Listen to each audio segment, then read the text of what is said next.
ರಾಷ್ಟ್ರೀಯ ನಾಯಕರಾಗಿರ್ತಕ್ಕಂಥ ಕೇಂದ್ರ ಗೃಹ ಮಂತ್ರಿಗಳಾಗಿರುವ ಅಮಿತ್ ಶಾ ಅವರು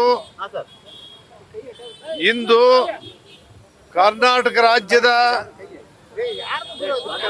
28 ಲೋಕಸಭಾ ಕ್ಷೇತ್ರಗಳ ಬಗ್ಗೆ ಚರ್ಚೆ ಮಾಡಲು ರಾಜ್ಯ ಜಾತ್ಯತೀತ ಜನತಾ ಪಕ್ಷದ ಅಧ್ಯಕ್ಷರಾಗಿರ್ತಕ್ಕಂಥ ಎಚ್.ಡಿ. ಕುಮಾರಸ್ವಾಮಿ ಅವರು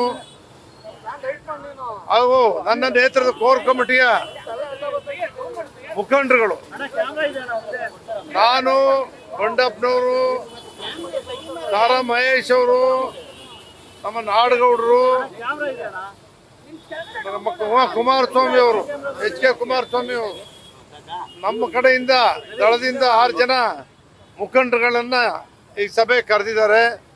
ಭಾರತೀಯ ಜನತಾ ಪಕ್ಷದ ಅಧ್ಯಕ್ಷರು, ಅವ್ರ ಮುಖಂಡರುಗಳು, ಅವರು 6 ಜನ ಬರ್ತಾರೆ. ಎರಡೂ ಪಕ್ಷಗಳ ಮುಖಂಡರುಗಳ ಸಭೆಯನ್ನು ಕರೆದು ಇವತ್ತಿನವರೆಗೆ ಚುನಾವಣೆ ಯಾವ ದಿಕ್ಕಲ್ಲಿ ಸಾಗ್ತಾ ಇದೆ, ಮುಂದೆ ಏನು ಮಾಡಬೇಕು ಅನ್ನೋದ್ರ ಬಗ್ಗೆ ಮುಕ್ತವಾಗಿ ಚರ್ಚೆ ಮಾಡಿ ಈ ಚುನಾವಣೆ 28 ಕ್ಷೇತ್ರಗಳನ್ನು ಗೆಲ್ಲಲಿಕ್ಕೆ ರಣತಂತ್ರವನ್ನು ರೂಪಿಸಬೇಕು ಅಂತಕ್ಕಂಥ ಗುರಿಯನ್ನು ಇಟ್ಕೊಂಡು ಬಂದಿದ್ದಾರೆ. ಆ ಬಗ್ಗೆ ಚರ್ಚೆ ಇದೆ. ಮುಟ್ಟಕ್ ಸಾಧ್ಯ ಇಲ್ಲ ಅಂತ ಹೇಳಿದ್ದಾರೆ.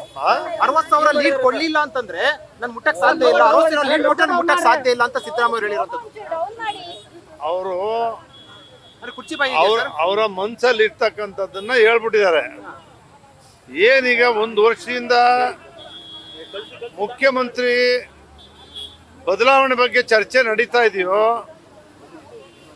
ಮುಖ್ಯಮಂತ್ರಿ ಆಗಬೇಕು, ಉಪಮುಖ್ಯಮಂತ್ರಿಗಳನ್ನ ಬದಲಾವಣೆ ಮಾಡಬೇಕು, ಉಪಮುಖ್ಯಮಂತ್ರಿಗಳು 4 ಜನ ಆಗಬೇಕು, ಇದೆಲ್ಲವೂ ನಡೀತಾ ಇರ್ತಕ್ಕಂಥ ದೃಶ್ಯಾವಳಿ ಒಳಗಡೆ ಲೋಕಸಭಾ ಚುನಾವಣೆ ಆದಮೇಲೆ ಸಿದ್ದರಾಮಯ್ಯನವರು ಬದಲಾವಣೆ ಆಗ್ತಾರೆ ಅಂತಕ್ಕಂಥದ್ದನ್ನ ಅವ್ರ ಪಕ್ಷದವರೇ ಮಾತಾಡ್ತಿರೋದ್ರಿಂದ ಇವತ್ತು ಅವರು ಏನು ಹೇಳಿದ್ದಾರೆ, ನನಗೆ ಮೆಜಾರಿಟಿ ಬಂದರೆ ನಮ್ಮ ಪಕ್ಷ ಗೆದ್ದರೆ ಮಾತ್ರ ನಾನು ಉಳಿತೇನೆ, ನನ್ನ ಪಕ್ಷ ಗೆಲ್ಲದೆ ಹೋದರೆ ನಾನು ಗೆದ್ದರೆ ನನ್ನ ಮುಟ್ಟಕ್ಕಾಗಲ್ಲ, ನಾನು ಗೆಲ್ಲದೆ ಹೋದರೆ ನನ್ನ ಬದಲಾವಣೆ ಮಾಡ್ತಾರೆ ಅಂತಕ್ಕಂಥ ಸಂದೇಶವನ್ನು ರಾಜ್ಯದ ಜನರಿಗೆ ಕೊಟ್ಟಿದ್ದಾರೆ.